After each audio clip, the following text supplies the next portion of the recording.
Olá pessoal, hoje eu vou falar sobre um caso arqueológico, um assunto arqueológico interessantíssimo que são as linhas ginásticas.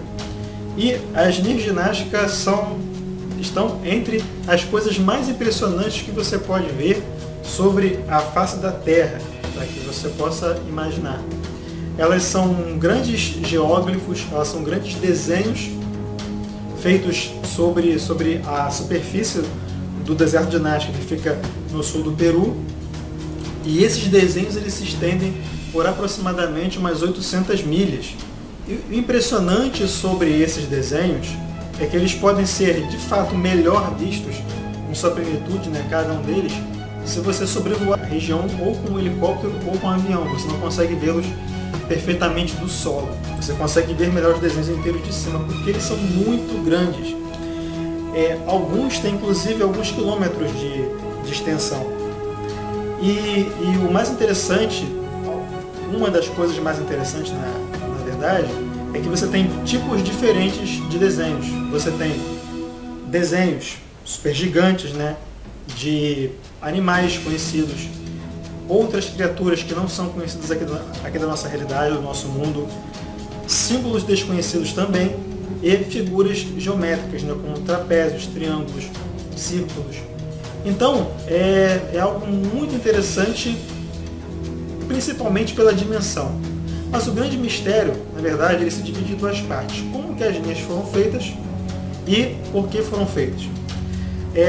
Com relação a como que as linhas foram feitas, já se sabe sobre uma coisa em particular, sobre como que essas linhas foram feitas. Simplesmente pegaram as pedras e areia de coloração mais escura e em cada linha, para formar cada linha, fizeram duas linhas paralelas dessas pequenas pedras e areias de coloração mais escura, que acabaram tendo um contato direto muito próximo ali com a areia mais do fundo do deserto, que tem uma coloração mais clara. Mas existem ainda dúvidas mesmo assim de como que elas foram feitas, porque para você fazer desenhos tão gigantes, com a perfeição que eles têm, de modo que você só possa vê-los lá de cima e eles serem muito grandes, isso demandou não só o trabalho de muita gente, mas também um certo conhecimento de matemática principalmente. E o que acontece é que, até onde se sabe, o povo que fez essas linhas, que é o povo de Nazca, era um povo primitivo. Eles não deixaram nenhum vestígio de matemática, nenhum indício de matemática ou de escrita. Então fica complicado saber como que eles se organizaram, e como que eles fizeram um projeto para poder desenvolver essas linhas aí, de modo que elas ficassem perfeitas. Fazer o caminho é fácil, fazer a linha é fácil, uma linha é fácil. Agora fazer um desenho inteiro de quilômetros ou centenas de metros com essas linhas, aí sim é realmente complicado. Quanto à outra parte do mistério, que é o porquê que foram feitas esses desenhos, já tiveram diferentes especialistas que deram a opinião deles com relação a isso. Não opinião, desculpe, usar a palavra errada, mas hipóteses. Já houve o caso de um escritor suíço chamado Erich von Däniken, que inclusive talvez seja o iniciante da hipótese dos alienígenas do passado, em que ele disse que os desenhos de Nazca, as linhas de Nazca, o local onde eles estão servia como local de pouso para grandes naves extraterrestres.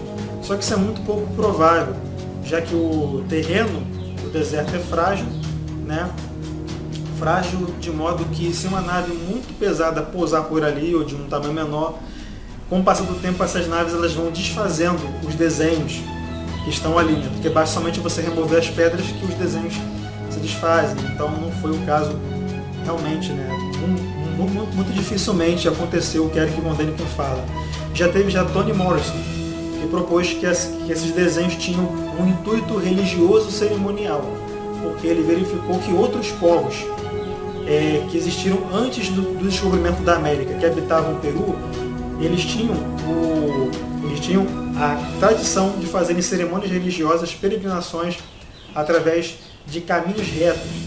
E muitas linhas de Nazca elas são desenhos, né, que possuem linhas, né, retas. Então ele acabou associando. Já teve Maria Ricci e Paul Kossock, que disseram que havia a possibilidade de que os desenhos tinham um intuito de referência à astronomia. Teve um outro camarada também, que foi Gerald Hawkins, um astrônomo, que através de probabilidade computadorizada, ele verificou se as linhas ginásticas, se os desenhos de ginástica, eles poderiam coincidir com possíveis combinações, desenhos imaginários de constelações, levando em consideração as posições das estrelas, para ver se essas possíveis constelações que o povo gnóstico poderia imaginar batiam com as linhas no chão. O raciocínio ele funciona da seguinte forma: com os desenhos, né, com as posições que as estrelas têm no céu, eles poderiam imaginar constelações, né, com formações, com desenhos diferentes daquelas que os gregos inventaram. E tanto considerando os possíveis desenhos imaginados dos gregos, quanto os possíveis, outras várias possibilidades que outros povos poderiam imaginar com aquelas, né, de constelações, né, que outros povos poderiam imaginar com as posições das estrelas no céu, ele comparou todas as probabilidades e ele verificou que não batia com nenhuma combinação de desenho possível com as estrelas.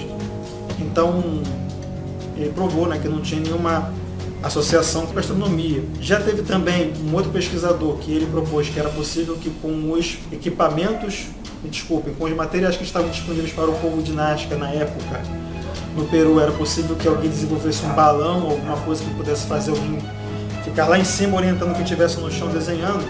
Ele fez esse teste, ele montou uma espécie de um balão com esses materiais, né, que o povo Nazca poderia ter acesso na época, só que esse balãozinho ele durou apenas 2 minutos.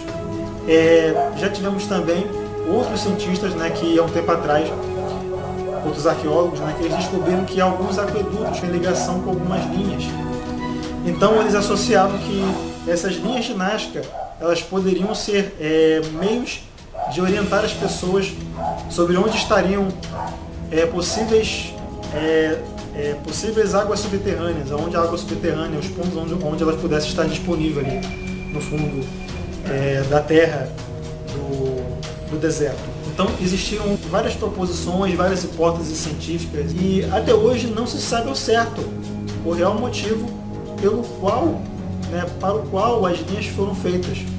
Mas é muito interessante, aguça muito a nossa imaginação e cabe a gente também trabalhar com a nossa imaginação, né, se a gente quiser, né?